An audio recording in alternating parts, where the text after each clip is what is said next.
talking about 3 consecutive positive integers, we got to start with a variable x. Let that be our first integer, and it's positive, so it has to be bigger than 0. Then our next one is going to be x plus 1, and the next one is x plus 2. So sum of the squares of all 3 numbers is going to be x squared plus x plus 1 squared plus x plus 2 squared. And this must equal to 194. Okay, so expanding this, you get x squared plus, using FOIL, you can get x squared plus 2x plus 1. And this one, using FOIL, you get x squared plus 4x plus 4. Okay, let's bring everything to the other side. And we can group these three to get 3x squared.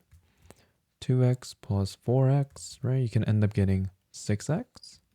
And then 194, bringing it over is negative 194.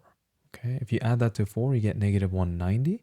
Subtract 1, or add 1, right? Then you can get negative 189.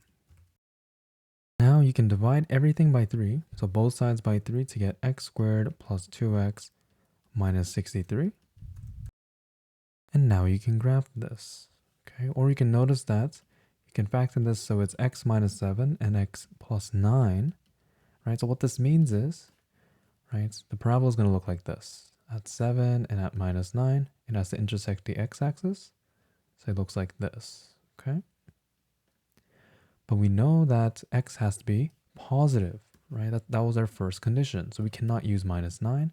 So x must be 7, meaning the other, right, 2 integers must be 7 plus 1, which is 8, and then 7 plus 2, which is 9.